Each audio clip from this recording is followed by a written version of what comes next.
All right, everybody. Got another one for you. So I'm a little late on this one, this topic, because of the holidays recently. I'm a little behind on some content, but I wanted to bring a new perspective to this whole H1B visa situation. So we're going to take a look into, um, I think it got kicked off from Elon Musk and some of what he was saying defending the visas, and then a lot of the people in conservative media um, gave him some backlash with the opposite position. So we're going to go into all that today, and then we're going to kind of put a different spin on things because I think that we're at a point in America where there's a lot of people in America that are divided on what America is and what the future of America should look like. And there's a lot of people who have a stance that um, America should look one way. And it's actually not the way that America was created. It's not what its purpose originally was. Now, anything can change. Um, you know, People adapt and things change throughout time. But um, well, we'll get into it really. But there was an intention to America. It wasn't just a place where people came and uh, mob rule. Whoever makes the most noise wins the future of what America will look like. Um, but we're going to get into all that today. So I want to take a look at a couple different things. We'll jump right into what Elon Musk had to say about it, and we'll talk about the backlash. We'll actually take a look at what the H1B visa is and what its purpose is, specifically from the government's website. And then we're going to take a look at some other things. But let's jump right into what Elon Musk had to say. So this is an article talking about the conversation. Elon Musk had made some comments about how he defends um, the H1B visas and legal immigration for the purposes of bringing in um, highly skilled people to fulfill certain job roles that are vacant. I think that's the gist of what he said, but let's take a look here. We should greatly increase legal immigration. So right out of the gates, he is for legal immigration, not illegal immigration, which, by the way, anyone who is illegally in the country does not qualify for the H1B visa. In order to qualify, you have to apply in your country. If you get accepted, they'll bring you into America to work in that. With that, you'll get to live here and enjoy the American dream for a time, or you could, live here for a certain amount of time, apply for a green card, and then hopefully become a citizen. That would be the goal, I think, for a lot of people who take these visas. For a lot of people who apply for these visas, their ultimate goal is to become a citizen of America, and they look at that as their pathway in. So he's saying he, wants to greatly increase legal immigration of anyone who's hardworking, honest, and loves America. So that's a very specific opinion. He's not saying he wants people to come into America and take Americans' jobs. He's not saying he believes in immigrate. And he follows it up with, people who fit that description are assets to America. Now, there's two sides to this debate. But before we get to that, I think he also followed up and said he wanted to clarify he's referring to bringing in legal immigrants, about 0.1%. So less than 1% even, specifically engineering talent that's essential for America to keep winning. Okay, so his point is, and it makes sense, he works in the tech industry, he works in with SpaceX and things like that, Tesla. Um, those companies have tons of engineers that work for them. And so he knows that type of position well. And he obviously is coming from a place of a person who has hired countless Americans to work at his companies. So for him to say something like this, his opinion is likely based on experience from working and running these companies and hiring engineers and understanding where some of the best talent may come from, which countries. So that's his opinion. The opposite side of the argument, as far as I can tell, was that other people who are conservatives and pro-America first are saying that um, there's a lot of loopholes with the H1B visa, which I totally believe is true because anything the government gets involved in, they usually end up creating more problems than they solve. And a lot of times there's all kinds of back doors built into things so that I won't necessarily say corruption, but so that it gives them wiggle room to uh, maneuver things how they want for negotiations in the future. So a lot of things that the government creates, very few things are ironclad because they always want to leave room to move things based on what they need done politically for that time. So there's probably a lot of flaws with the H1B visa. I'm going to say that right away. Um, but the argument from the American First conservatives is that they feel that Americans should get all the jobs or the jobs first, and those jobs should not go to um, people from other countries who are likely going to be hired for cheap labor. Like I said, I totally agree that the system is flawed because the government's running it, and just about anything they do is flawed. They probably should have like third party corporations involved, but it gets into a gray area because now their goal is going to be making a profit. So maybe that would get in the way of doing the best thing or the right thing. But it definitely seems true that there's probably corruption that goes on. I've even heard people say like there are recruiters that get kickbacks for bringing in these people, so they almost kind of like traffic them into a degree. Not really. They want to apply and come to the country, but they will use and abuse them, the applicants, in order for them to make a profit.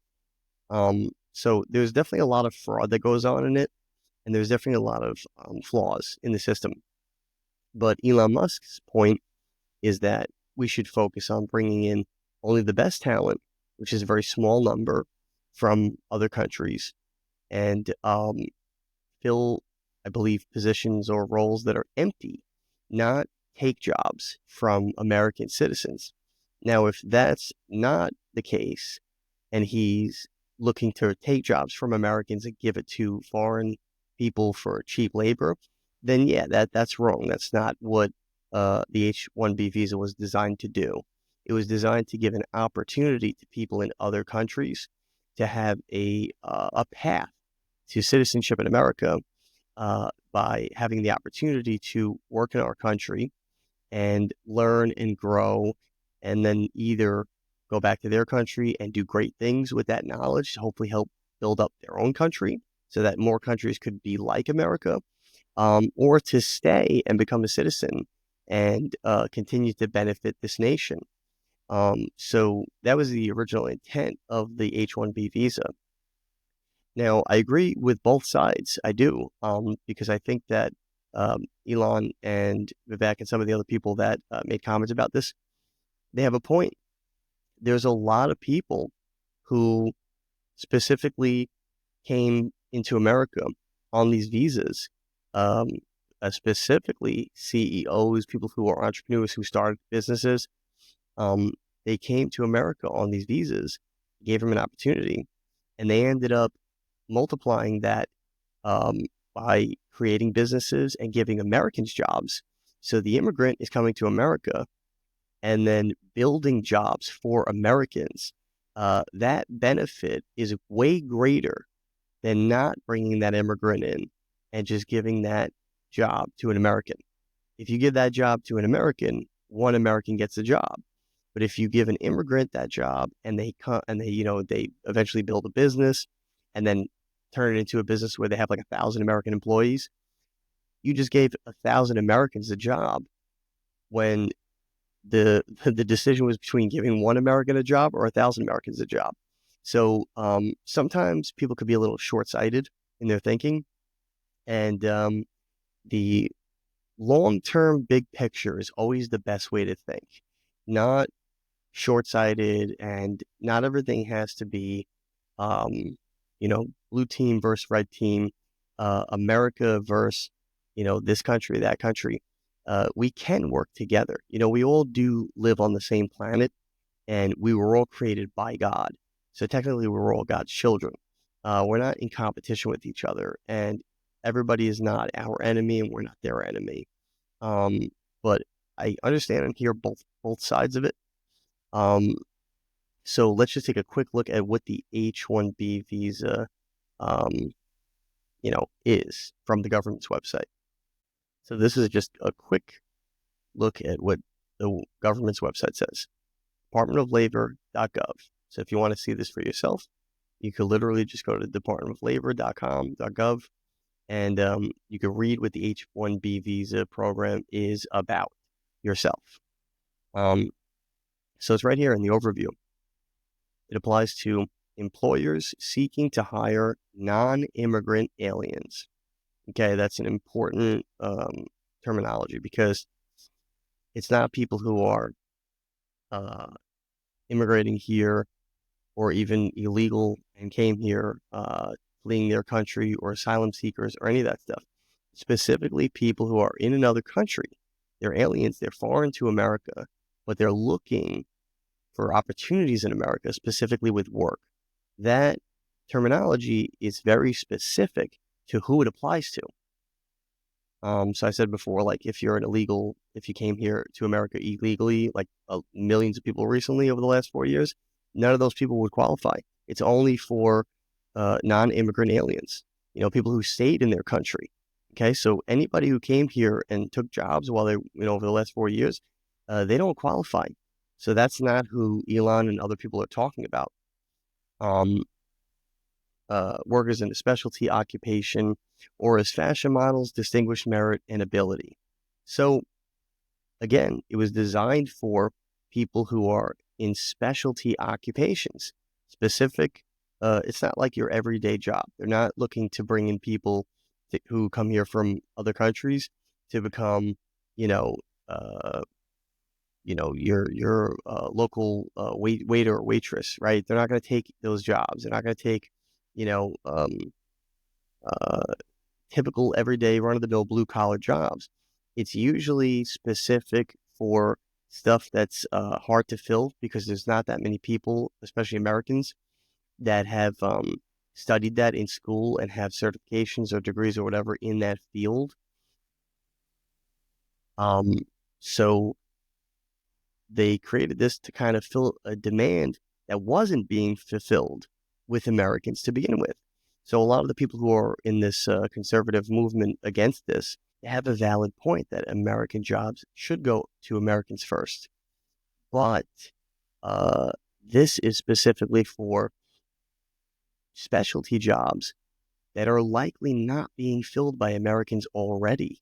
So it already makes that argument like moot, because it doesn't really like if Americans were to already fill those roles, they wouldn't need to offer these visas to other people in other countries. But that's one part of it. The other thing is, which is a very smart system, America is so great, and America has been the pinnacle of the world for the last at least 150 between their years, because of immigration, because so many people came into America from different countries and brought their skills, their life experiences, their experiences living in different geographical locations in the world, different climates, um, ecosystems, environments, all these experience and knowledge that they have specific to how they grew up, how they lived. They took that and applied it to America. If only Americans ever worked and lived in America, um, we would not be the superpower that we are today. It's because we took everybody from around the world and all their experiences, we brought them here and we had them help us build our country. Um, that is what makes America, so great and unique is that um, America is like the only country in the world that has a dream, the American dream. No other country has a dream, right? And no one talks about going to another country to live their dream, meaning that country's dream. They go to live their own dream. Like if somebody's like, I want to live on, you know, uh, in Italy, I want to live in, Milan, or I want to live in Barcelona, um, because I want to live, on the beach, or I want to be in the beautiful weather. That's very specific to them. People come from other countries to live our dream, not their own. Their dream is to come to America and build a life for themselves, but they're chasing a dream that was already built and they want to fit into that. So America is the only country in the world that has a dream that's already laid out for other people to desire after. Back to my point, the visas are specifically for people who are the best of the best in their country.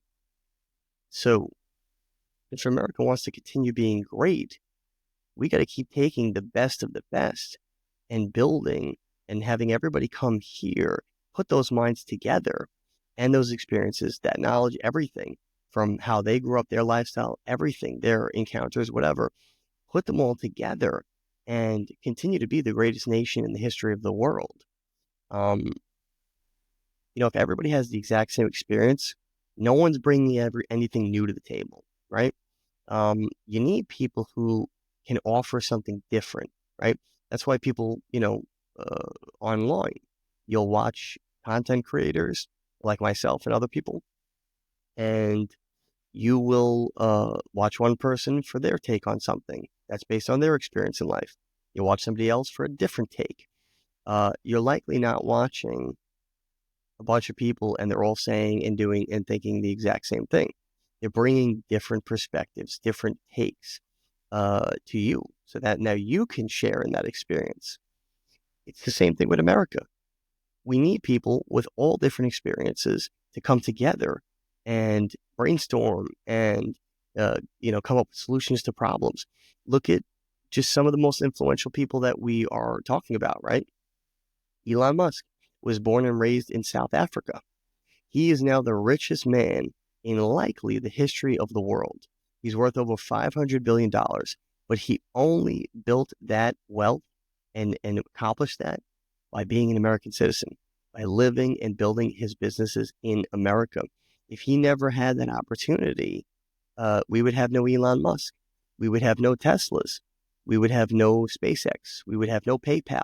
PayPal pioneered the online, banking industry to a degree. They really changed the game with how, we move money around digitally.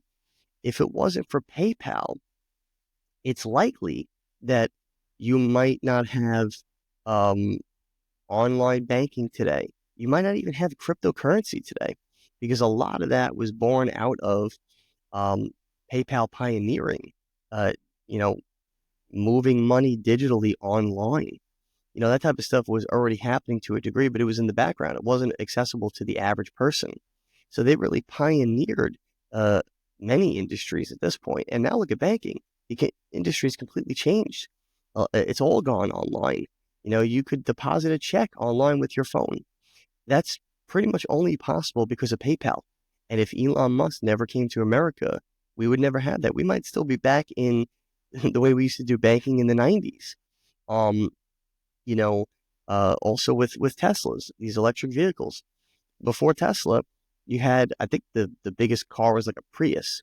It was a very like boring, kind of dorky electric car that was pretty much just for people who lived in like cities and very close areas that just needed to get around locally. And it was more for them to be able to have like, street cred for being like green or economically, uh, whatever, positive, trying to help the economy, trying to help, and for being environmentally friendly. It was pretty much people like that. you know. It's like people who ride a bike instead of driving a car. It's a social thing. It's a cultural thing. It's like I'm doing this for the environment. But now that Tesla's been around for quite a while, 15 years or so, they totally changed the game. They made electric cars cool. They even look cool. They look like they're out of the Tron movie. Very unique and weird and digital looking, but in the real world. But they also changed the way that they manufacture electric cars, and they've improved on them. They've gotten a lot better than they used to be. They used to always have to have like a tank of gas or so to be able to back up if the battery died. Tesla changed that. You get a lot more mileage now on these electric batteries. Um, so, he's done a lot of things because he came here on a visa and had opportunities and look at how many jobs he created. Look at the thousands of jobs that he gave to American citizens, right? uh, because a foreigner came here on a visa and pioneered and started companies and stuff like that. He gave more jobs to Americans than if he didn't come and one American filled that job, filled that role that he originally took.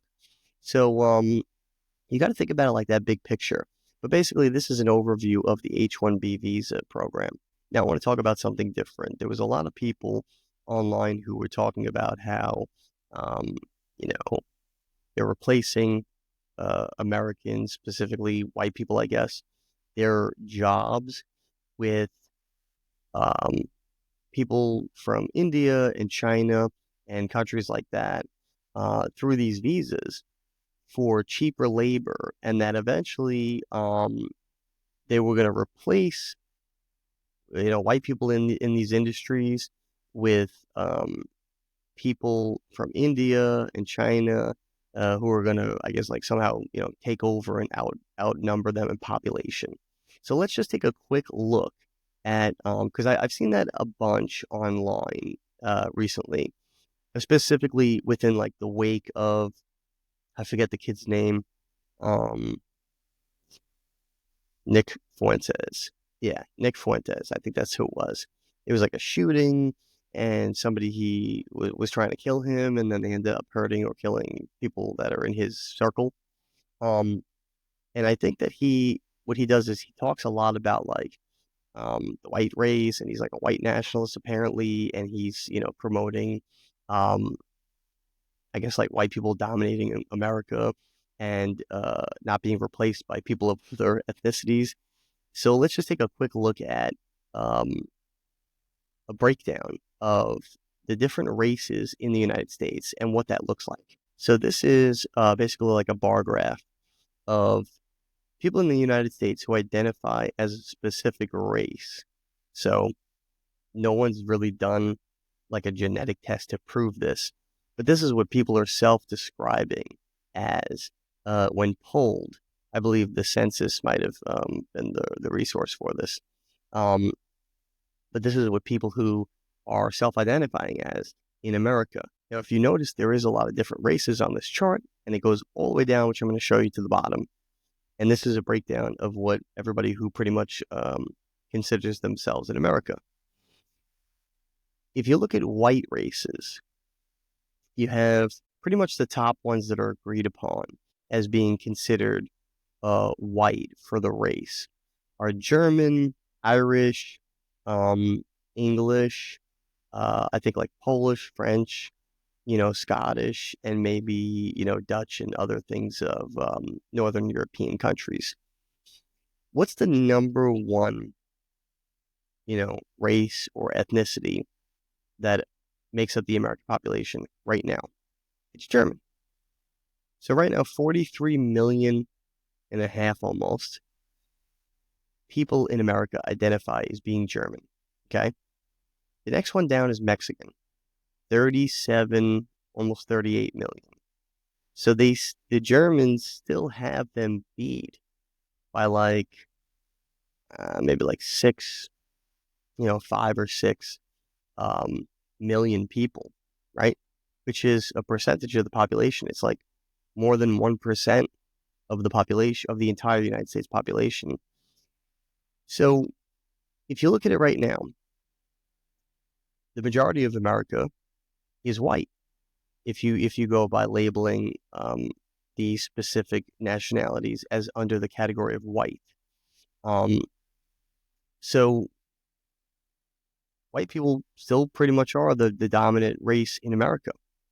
Um, it's not like the Indians and the Chinese are coming in and taking over. Now let's take a look at the Chinese, which tend to be a lot of engineers, a lot of people in the tech industry who would fill this position in with the visa and take these engineering roles.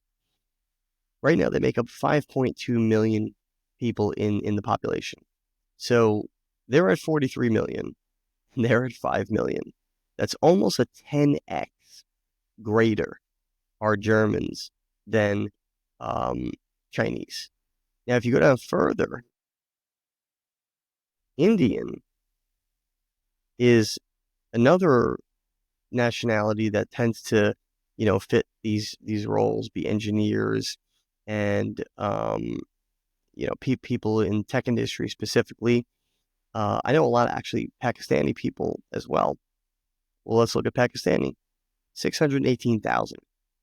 It's not even remotely close to the white races at the top of the chart. Also, Japanese too. There's a lot of Japanese people that get into the tech industry. You got 1.5 million. That's like 30x for Germans alone, not to mention all of the other white races at the top of the chart. If you look at Asian Indian, which is what I believe they're considering Indian, from the country of India, you have 4.5 million. So again, if they're at 43 million, 43.5 million, that's a little less than 10x the amount of people that are Indians that would, fulfill those roles. And you have to take this into context. China, I think, is the number one. India is the number two. Largest population in the world. They have somewhere around like 3.5 billion people each. So like 3.5 billion in China, maybe like 3.2 or 3 billion in India. So they're the two biggest populations. They make up the majority of the entire world's population. Those two countries alone make up more than every single other country in the world combined. In fact, I think each one of them makes up more than every single country in the world combined by themselves. So if you take all the countries in the world, combine their population, China beats it, and India separately beats it. So their population is huge, yet they only make up a fraction of a percent, China being a little more than 1% of the entire United States population, and India being same thing, a little bit more than 1%. You're talking 1% of the entire United States, maybe like 1.5% of the entire United States population. At 43 million German, you're talking like 15% of the entire United States population. That's 10x these other races. So I don't know where this, white national thing is coming from, but it's not, at this point, it's not happening. But the bigger picture that I want you to see is a couple things. You have Mexican is the next biggest population. The Germans still beat them, and they came way later. Then you have a lot of the top races are considered white, by like census classification of those races. You have out of the top few right here, you have German, Irish, English. You can maybe throw Italian in there as well. Polish, French. So 1, 2, 3, 4, 5, 6, 7, 8. Out of the top 10 if you include European and Puerto Rican. Only one, two African American, and Mexican, three are non quote unquote white based on the census. So that means 7 out of 10 are white races that make up the majority of the American population. And only 3 out of 10 out of the top 10 are non-white. So, that argument is kind of silly. But what you should also notice here is look at all these races. These are all the different nationalities that people identify as in America. So this country is made up of just about every race in the entire world. Some of these are even Native American tribes that are still around and still identify as part of that tribe. But if you look at, forget about the tribes because those people were already in America and they are just, still part of that identification. Something like Tibetan, if from Tibet, you come to America. If you're living in America, there's about 14,000 people that claim that they're Tibetan in America. That is a fraction of a percent. It's not even anything when you think about 330, 40 million people living in America. But there are still people who are from Tibet that claim to be Tibetan in descent that live in America. So this country is built up of every race of people in the entire world. America doesn't belong to one nationality. America belongs to two things. Americans, which are people who are either born here, they come first, and then the immigrants can get citizenship. But the Americans who are born here come first because this is their birthplace. And people who are Christians. So that is really what America was created to be. And if you go back to the beginning of America, there's many people who say America belongs to, people who are of English descent or, certain European countries like the Dutch, who were some of the original settlers, or, other quote unquote white races based on that category. But the truth is, America was discovered by Italians and Spanish. When Columbus set sail, Christopher Columbus was an Italian and he was of Italian descent, but he came to America and in his voyage, he had Italians and Spanish from Spain because he was sailing to America under the King and Queen of Spain to discover the New World. So some of the first people who came to America and discovered it specifically for the Eastern world to now know that it existed were Italian and Spanish, right?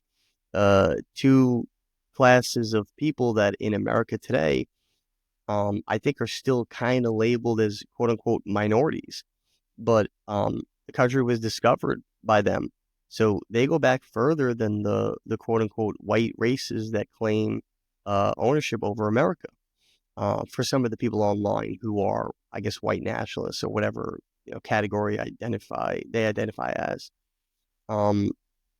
So America wasn't discovered by white people, quote unquote white people.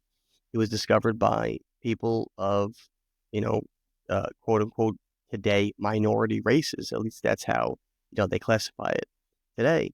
So it doesn't inherently belong to white Northern European people. It belongs to the Christians because Christopher Columbus's mission was that he was called by God to sail to America and discover that land. He didn't even know it was there for sure. And he didn't even know how to get there or where it was. There was no map. There was no map showing where it was. He was going blind into the open ocean, believing with faith in God that he was being called to go discover this new land because God's purpose was for him to discover the new place that would be the home for the Christians. It would be the first country, the first land, the first nation that was specifically created by God for Christians to have a home. And that's a fact. You can look it up. You can look at the history. I mean, a lot of it is suppressed because they don't want you to know the true roots of America. Go back to Christianity, which is the real important thing. And it's not about race, it's about religion or belief. Um, but America is designated for Christians and Americans. That's who it belongs to. It doesn't belong to any specific race. So anybody who, you know, comes to America on a visa absolutely has to be vetted, absolutely has to go through proper channels in order to earn the right to come to this great nation and have the opportunities that Americans have. And no American should be put behind them. Uh, Americans should come first. But if there's a role, if there's a job or a position, whatever, that's not being filled by Americans, and we can bring in talent from other countries that are some of the best in their country and benefit from that talent, what's the harm in doing that? I'm all for America first. I obviously just said Americans come first and Christians come first in America because that's what God created this country for. Doesn't mean, by the way, that no other religion is allowed or accepted. That's not what it means at all. It means that we can all live in this country together in harmony, but its original intention and design by God was for Christians to have a home. So this land belongs to Christians first. But everybody could live here and everybody should live here and everybody does live here. That's the beautiful thing. As long as they adopt the ideology of American culture and don't try to take down, destroy, belittle, or take the rights away from Christians. If, like violent cultures or races or religions come here and try to oppress the Christians or the Americans, then no, they're not welcome. This land doesn't belong to them. They would actually be considered a threat to this nation. But if people who are Jewish or Muslim or Hindu or Buddhist or whatever want to come and live in America and pursue happiness and enjoy the rights that Americans enjoy and are not going to infringe on anyone else's, absolutely they're welcome. That's what this country was designed for. Freedom, for people to come here, flee persecution in their countries, and live freely in America. That's what it was designed and set up for. And so that's my argument, really, is just that America is a place for Americans, but it's also a place that welcomes anybody around the world who wants to come here and pursue the American dream and live free and not interfere with other people's freedoms or rights. And it's also a place that's home for any Christian around the world that's experiencing religious persecution in their country. They're welcome here to be free and live in the land that God created specifically for them. But that is where it ends. You can't have people coming into this country that are going to be a threat to the people in this country, that are going to be, sleeper cells, like some of the stuff that we're seeing now, that are intentionally coming in to try and do harm and damage. It's like cancer in the body. It'll spread across the nation until the whole country dies. You can't have any cancer in your body. You can't just isolate cancer to one part of your body and leave it there and say, we just won't, use that part of the body. It will eventually get around to the rest of the body. You have to get rid of the cancer. But other than that, both sides are kind of right. Elon's right in the sense that everybody who is talented from other countries does deserve to come to America if chosen, if selected through the vetting process. If they're going to be a benefit to America, a net positive, then yeah, that's what those visas are there for. But Americans and the conservatives who believe this and argued against Elon for this, Americans should come first above anybody else in other countries in our country. In their countries, they should come first. But ultimately, that's what the message is. America doesn't belong to any one race. It belongs to anybody who wants to come here and be a net positive to America, wants to assimilate to our way of life. Doesn't mean get rid of their culture. It doesn't mean get rid of the foods they eat or, just some of the traditions that they have growing up. They're welcome here as long as they adopt our way of life in terms of freedom, pursuit of happiness, free speech, right to be within your own person without being accosted or bothered by anybody. These are all inherent rights that are granted to us by God, not by the government, by God, which is built into the Constitution. Um, so that's really what this comes down to. We're at a crossroads in America where we're either going to be a nation that goes back to um, believing in God and believing in freedom and believing in American principles, but not going backward in terms of bringing back some of the bad things of our past. No, just going back in terms of belief and ideology. And then going forward to a new future where we grow and expand and continue to do great things and continue to be the pinnacle of the world. We should have another huge industrial revolution in this country. It's definitely needed. And there's a lot of, potential that America still has left in us. So, yeah, I mean, that's really my argument is just that both sides are right to a point, but they're leaving out the most crucial part. America was created by God for Christians to have a home. And that was what it was originally for. And it's created for people to live free and self-govern, not live in a country where rulers rule you, but live in a country where the people govern themselves and they're responsible for themselves. And we've gotten way far off course with that now. But hopefully within the next 4 years, Trump will be able to accomplish a lot that gives the power, like he said, like he claims he's going to, back to the people. It takes it out of the hands of the government because that's what it was originally created for, was for us to govern ourselves by following our belief in God and letting God lead us in our lives so that we all live the right way in peace and harmony. But we've gotten way off course with that now because the government totally corrupted and they're controlling the people as best they can. But we still have hope in us and in God to turn things around. And I definitely see a bright future ahead. Hopefully you do too. But yeah, that's really it for this video. I just wanted to bring a different perspective to the conversation that maybe no one's really talking about. Everybody kind of just seems to be talking about the politics of it all, or race, ethnicity, things like that. But there's always a bigger picture. Look for the bigger picture in life. Don't be small-minded and don't be short-sighted. Look long-term, big picture. What does the future of America look like for your children, your grandchildren, all of your heirs?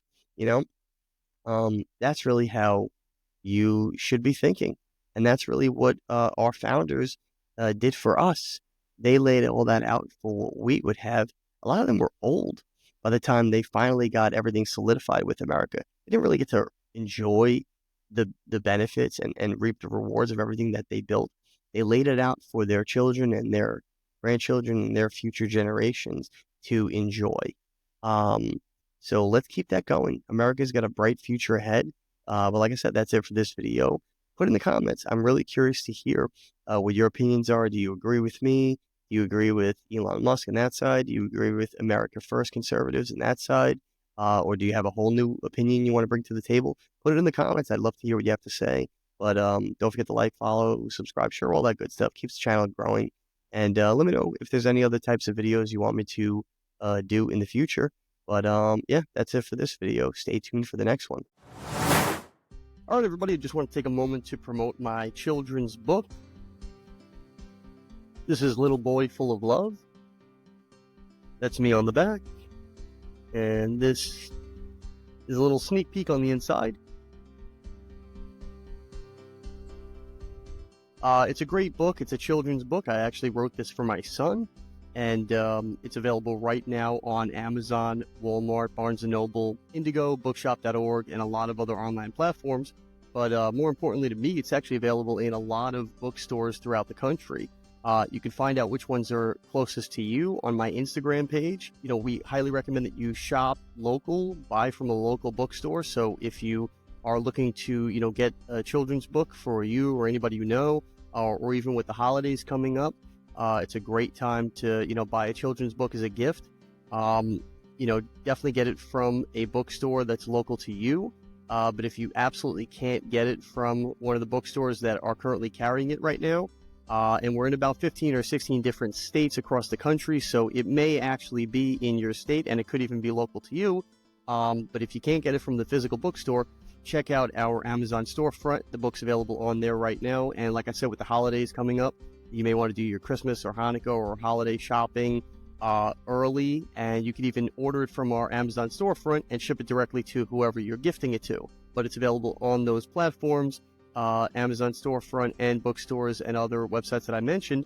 But I want to take a moment here to look at the storefront just to give you an idea of some other stuff that we have available on there. These are products that we highly recommend. They are things that we use in our daily lives, and it's all organized by category. So it's a lot easier to, shop for the holidays and specifically for things that interest you, particular categories.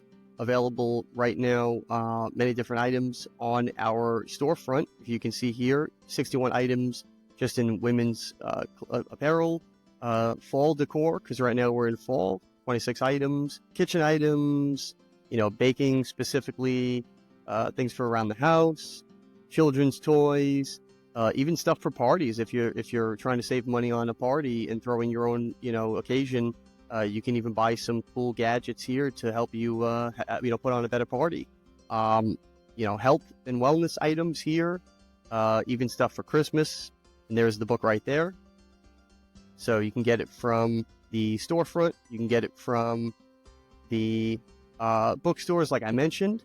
But it's available on all these different platforms. It's really easy to find and gift to somebody. Also, I want to show you the apparel shop, and these are some clothing items that we actually produced. So if you're looking to get some cool apparel items,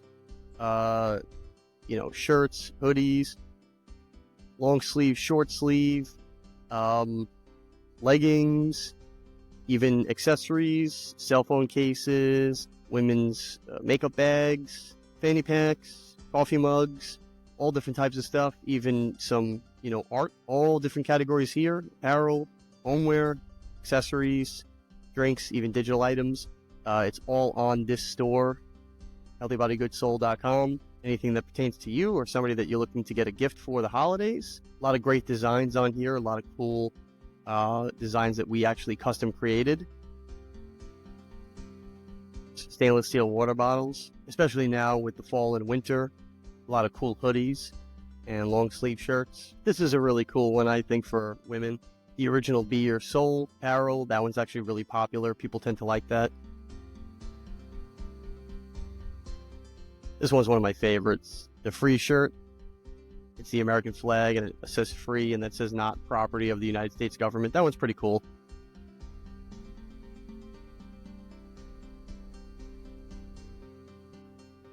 Got all different types of tank tops, hoodies, long sleeve, short sleeve, tote bags, coffee mugs, even some items for kids, backpacks. So if you're the type that likes to, plan ahead, I would definitely recommend ordering from the Amazon storefront or the apparel shop within the next couple of weeks to get everything in time for the holidays. Use code SAVE15 on the apparel shop to save 15% off everything on the storefront. So order within the next week or two, and you'll definitely have everything in time for the holidays. Definitely check out all the links to everything, the Amazon storefront, the book, and the apparel shop in my bio on all my platforms, Rumble, YouTube, Instagram, Spotify. But you can also find them in all the show notes for every episode that I post and get all your orders in time for the holidays. All right, that's it for this video. Don't forget to like, follow, subscribe, share, all that good stuff. It helps the channel continue to grow. And put in the comments things that you would like me to talk about and make videos on for the future. and I will definitely do my best to do that. Stay tuned for the next one.